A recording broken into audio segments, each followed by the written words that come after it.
On the morning of March 21, 1935, foreign diplomats sitting in the ancient capital of Tehran received a very strange and very strict memorandum. It came directly from the Ministry of Foreign Affairs, and it contained a threat. From that day forward, the government announced any official correspondence, any treaty, any diplomatic cable, and even any piece of foreign mail that used the word Persia would be rejected. It would be sent back to the sender, ignored, erased. The diplomatic corps was stunned. For 2.5 millennia, the Western world had known this vast, mountainous, and formidable plateau by only one name: Persia. It was the name of Cyrus the Great, the name that struck terror into the hearts of the ancient Greeks, the name of the empire that had conquered Babylon, Egypt, and stretched to the edges of India. And it was a name that commanded absolute awe. And overnight, the king of this land demanded that it be wiped from the global vocabulary. He told the world, "Do not call us Persia anymore. Call us Iran." In London, politicians scoffed. In Washington, newspapers treated it as a curious piece of trivia. The West viewed it as the ultimate act of royal vanity. A newly crowned king trying to flex his muscles by changing the stationery. But it was not vanity, it was a geopolitical weapon. What the diplomats in 1935 failed to realize was that this simple change of vocabulary was the first shot fired in a silent war. It was a calculated, highly dangerous pivot that would soon drag the country into the center of the bloodiest conflict in human history. And it set the stage for a geopolitical crisis that the West is still failing to solve today. Because the truth about why Persia vanished is not a story about linguistics. It is a story about oil, espionage, global hegemony, and revenge. History was not over. It was waiting. To understand why a king would actively try to erase a 2,500-year-old global brand, you have to look at what the name Persia actually meant. If you ask the average historian, they will tell you the surface story. They will say that in the 1920s, a military commander named Reza Khan orchestrated a coup, crowned himself Reza Shah Pahlavi, and decided to modernize his country.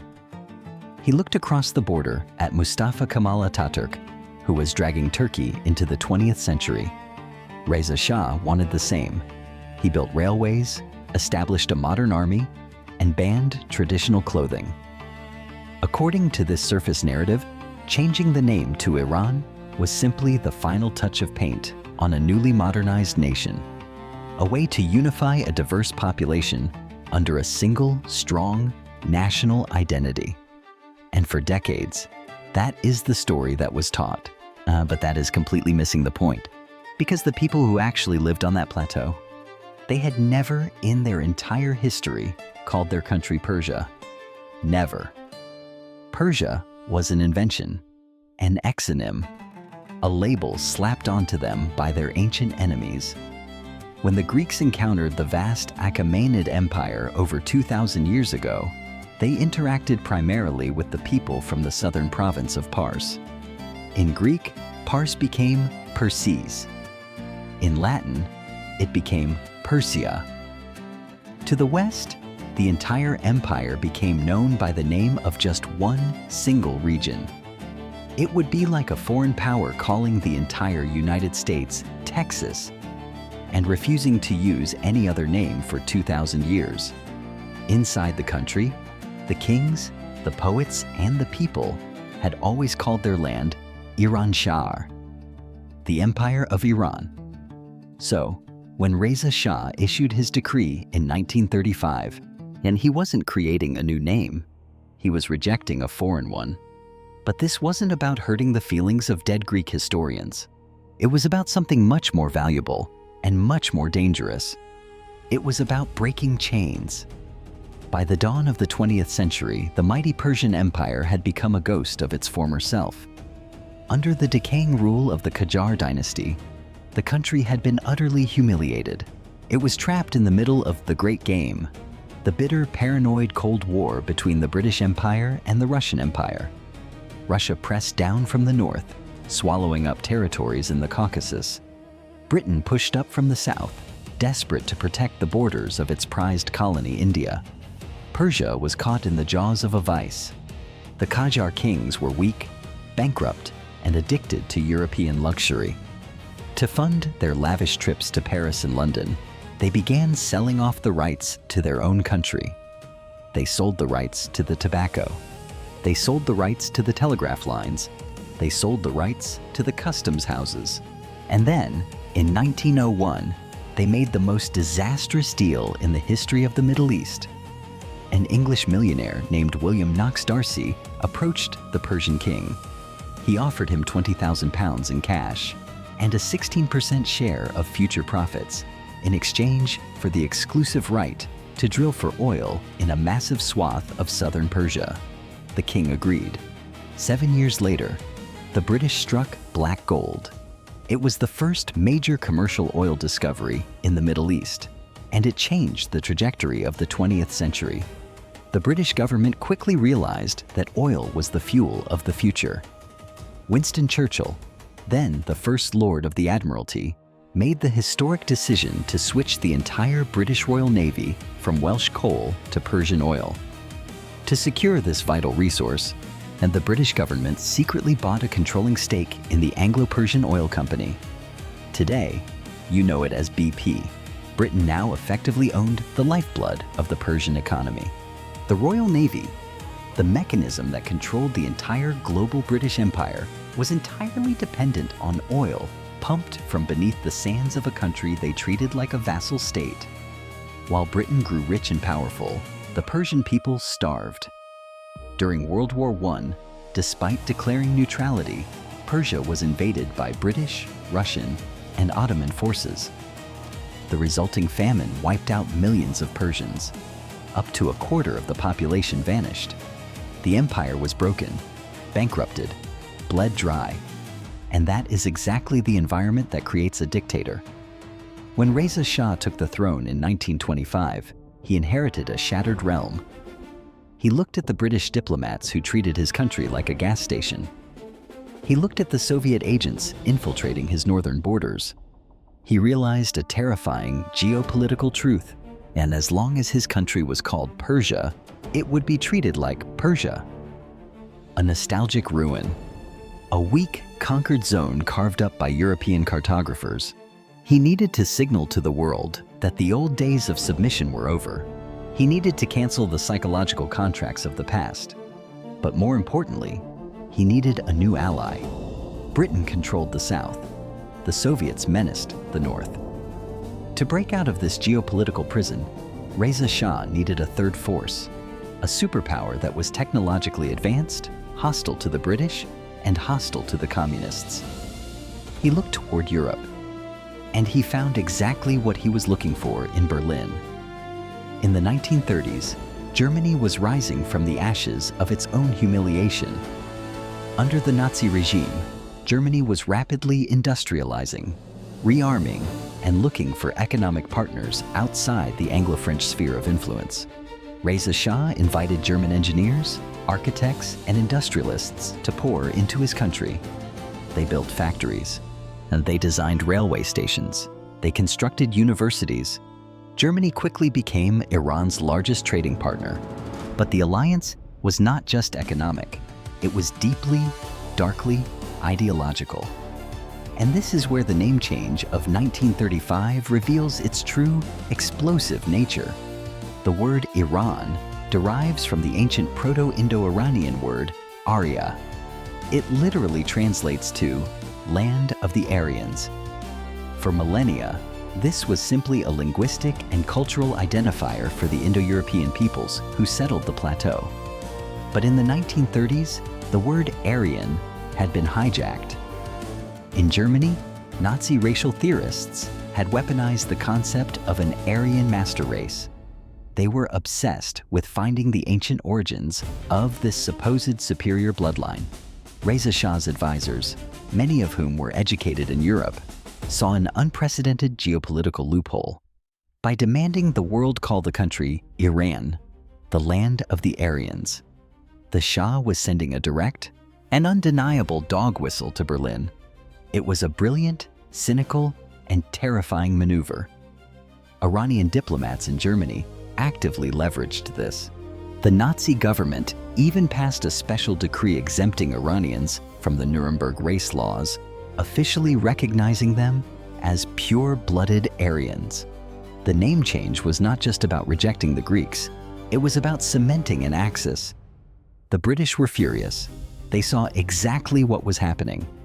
The Anglo-Persian Oil Company was forced, reluctantly, to rebrand itself as the Anglo-Iranian Oil Company. Every time a British executive wrote a check, every time a British ship loaded oil, they had to use a name that symbolized their own diminishing power and the rising shadow of German influence. The tension escalated rapidly. And then, the world went to war. In the summer of 1941, Nazi Germany launched Operation Barbarossa, a massive invasion of the Soviet Union. Suddenly, Britain and the Soviet Union, former rivals, found themselves as desperate allies against Hitler. And they looked at the map. The Soviet Union desperately needed weapons, food, and supplies to fight the Nazis. The only viable route to send millions of tons of American and British supplies to Russia was straight through the Iranian railway system, the Persian corridor. But there was a problem. Iran was teeming with German agents, and Reza Shah refused to expel them, declaring strict neutrality. For the British and the Soviets, neutrality was not acceptable, not when the oil and the supply lines were at stake. In August 1941, they struck. In a massive, coordinated surprise attack, the British Empire invaded Iran from the south and the west, while the Soviet Red Army smashed through the northern borders. The Iranian army, which Reza Shah had spent 2 decades and millions of dollars building, collapsed in a matter of days, and the Royal Navy bombarded the southern ports. Soviet planes dropped bombs on Tehran. It was a total, devastating checkmate. The British forced Reza Shah to abdicate at gunpoint. They threw him on a ship and exiled him to a tiny island in the Indian Ocean, and eventually to South Africa, where he died a broken man. They placed his young, inexperienced son, Mohammad Reza Pahlavi, on the throne as a puppet king. The grand geopolitical gamble had failed. The land of the Aryans had been conquered once again by the old masters. But this was only the beginning. Because while the king was gone, the name remained, and the psychological shift that occurred in 1935 had taken deep root. The idea of Iran as a sovereign, independent fortress, beholden to neither east nor west, became the defining obsession of the nation's modern history. In 1953, a democratically elected prime minister named Mohammad Mossadegh dared to nationalize the British Oil Company, reclaiming the wealth of the nation. The CIA and MI6 overthrew him in a coup, restoring the young Shah to absolute power. For the next 25 years, the Shah ruled as America's policeman in the Middle East. He threw lavish parties in the ruins of Persepolis, celebrating 2,500 years of the Persian Empire, trying to fuse the ancient glory of Persia with the modern borders of Iran. But underneath the surface, a new volcano was building. The people of Iran had learned a bitter lesson from the British, the Russians, and the Americans. They learned that foreign empires will never respect their sovereignty. They learned that their geographic location, sitting atop a sea of oil and guarding the Strait of Hormuz, made them a permanent target. And in 1979, the volcano erupted. The Islamic Revolution swept the Shah from power. The monarchy was destroyed. A radical Shia theocracy took control. The West assumed that this was a complete rupture in history. They assumed that the ancient and imperial mindset of Persia had finally been replaced by religious fanaticism. They were wrong. Look at the map of the Middle East today. Look at the strategy of the Islamic Republic. They do not fight conventional wars. They use asymmetric warfare. They fund proxies in Lebanon, in Syria, in Iraq, and in Yemen. They project power across the exact same geographic corridors that the ancient Achaemenid kings used to control their empire. The ideology is Islamic. The rhetoric is religious. But the geopolitics are pure, unadulterated Persian imperialism.